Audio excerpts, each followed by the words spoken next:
Hello friends, welcome to కల్కి creations. ఈరోజు మనం చూడబోయే రెసిపీ వచ్చే ఎగ్ కర్రీ. ఈ ఎగ్ కర్రీ మనకి బిర్యానీలోకి సైడ్ డిష్గా కానీ, రాగి సంగట్లోకి కానీ, రైస్లోకి అండ్ చపాతీలోకి చాలా బాగుంటుంది. ఈ రెసిపీని అయితే ఒకసారి మీరు ట్రై చేయండి, చాలా టేస్టీగా అయితే ఉంటుంది. మన ఛానల్కి ఇంకా ఎవరైనా సబ్స్క్రైబ్ చేయకపోతే ప్లీజ్ సబ్స్క్రైబ్ అయితే చేసుకోండి. అలాగే బెల్ నోటిఫికేషన్ యాక్టివేట్ చేసుకోండి. దాని ద్వారా నేను పెట్టే కంటెంట్ అంతా కూడా మీకు నోటిఫికేషన్ రూపంలో వస్తుంటుంది. మనకి ఎగ్ కర్రీకి కావాల్సిన పదార్థాలు 8 గుడ్లు తీసుకొని ఉడకబెట్టుకుంటున్నాను. మనకి ఎగ్స్ పెంచుకోవడం తగ్గించుకోవడం కూడా ఇందులో అయితే చేసుకోవచ్చు. మనకి ఇష్టం వచ్చిన ఎగ్స్ అయితే వేసుకోవచ్చు. ఎగ్స్ బాయిల్ అయ్యేలోపు మనం ఒక ఫైన్ పేస్ట్ అయితే తయారు చేసుకున్నాము. ఈ ఫైన్ పేస్ట్ చేసుకోవడానికి నేను మిక్సీ జార్ తీసుకున్నాను.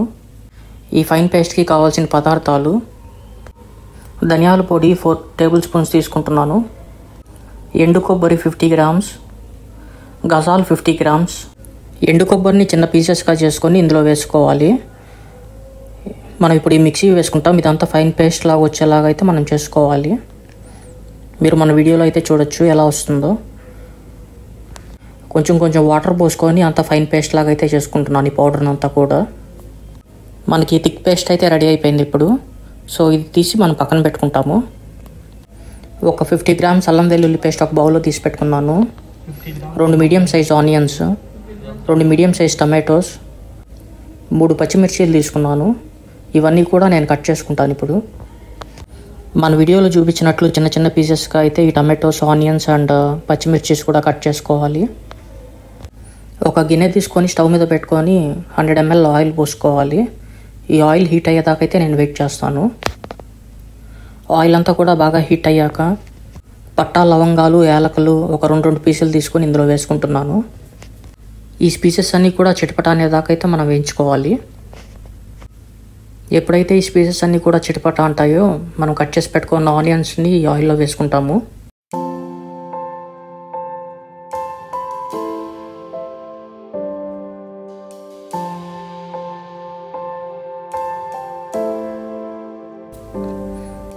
ఆనియన్స్ కొంచెం వేయించుకొని వెంటనే పచ్చిమిర్చి వేసుకుంటాము.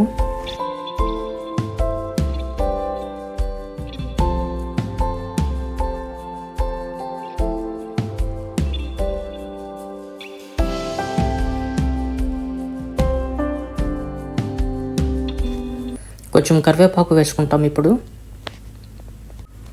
అలాగే కట్ చేసి పెట్టుకున్న టమాటోస్ కూడా ఇందులో వేసుకోవాలి. ఈ టమాటోస్ అండ్ ఆనియన్స్ కూడా బాగా స్మాష్ అయ్యేదాకా అయితే మనం బాగా వేయించుకోవాలి.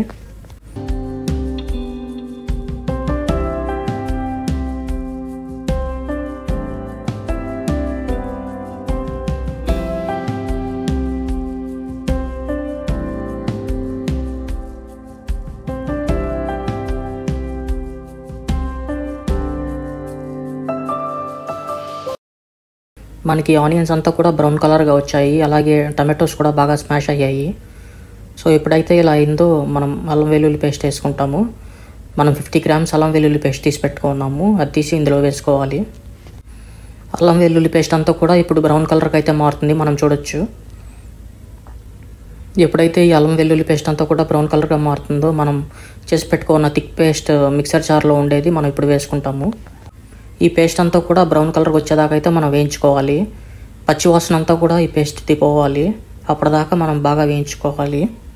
అలాగే ఆనియన్స్కి, టమాటోస్కి అంతా కూడా ఈ పేస్ట్ బాగా మిక్స్ చేసుకోవాలి. మన వీడియోలో అయితే చూపిస్తున్నాం ఎలా చేసుకోవాలనేది. పేస్ట్ అనేది బ్రౌన్ కలర్గా మారుతుంది, అప్పుడు దాకా అయితే మనం బాగా వేయించుకోవాలి. మనకి ఆయిల్ అంతా కూడా సపరేట్ అవుతుంది, అప్పుడు దాకా అయితే మనం బాగా వేయించుకోవాలి.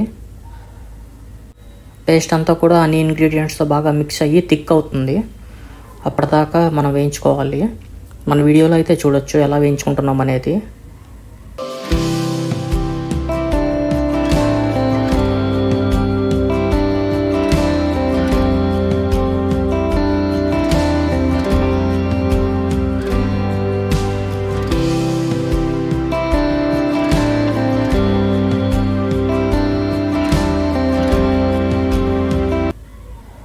పేస్ట్ అయితే థిక్ అయింది అండ్ ఆయిల్ కూడా మనకి ఇక్కడ చూసుకుంటే సపరేట్ అయింది.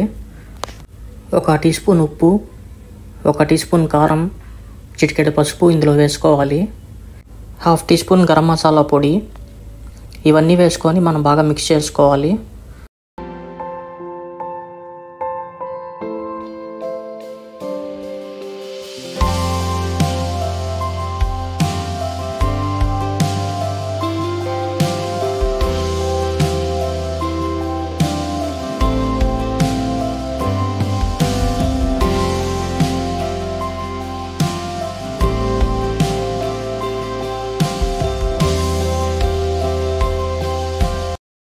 ఇందులో కొంచెం వాటర్ అయితే పోసుకోవాలి. ఇప్పుడు ఒక 2 గ్లాసెస్ వాటర్ పోసుకుంటున్నాను ఇందులో. ఇదంతా కూడా బాగా ఉడకాలి. అప్పటిదాకా అయితే నేను మూత పెట్టుకొని బాగా ఉడికించుకుంటాను.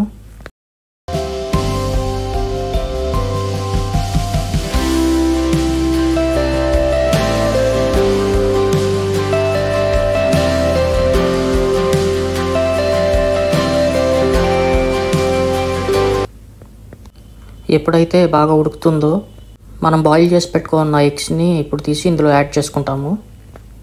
ఎగ్స్ని పీల్ చేసేయండి. పీల్ చేసేసి యాడ్ చేసుకోవాలి ఇందులో. సో ఇప్పుడు ఇదంతా కూడా బాగా ఉడకనివ్వాలి. ఈ మసాలా అంతా కూడా ఈ ఎగ్స్కి పట్టాలి. ఒకసారి ఉప్పు కారాలు సరి చూసుకోండి.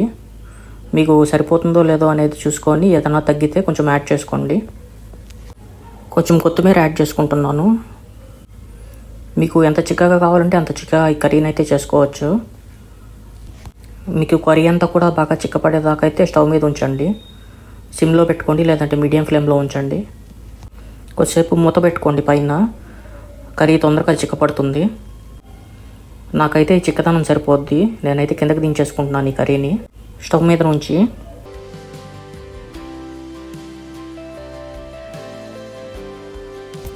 ఈ కర్రీని అంతా కూడా ఒక బౌల్లోకి ట్రాన్స్ఫర్ చేసుకుంటున్నాను. మీరైతే చూడొచ్చు ఎంత టేస్టీగా వచ్చిందో ఈ కర్రీ అనేది. మీరు కూడా ఈ కర్రీ చేసుకోవడానికి ఖచ్చితంగా అయితే ట్రై చేయండి. టేస్ట్ అయితే చాలా బాగుంటుంది. అలాగే మన ఛానల్కి ఇంకా సబ్స్క్రైబ్ చేసుకోకపోతే ప్లీజ్ సబ్స్క్రైబ్ అయితే చేసుకోండి.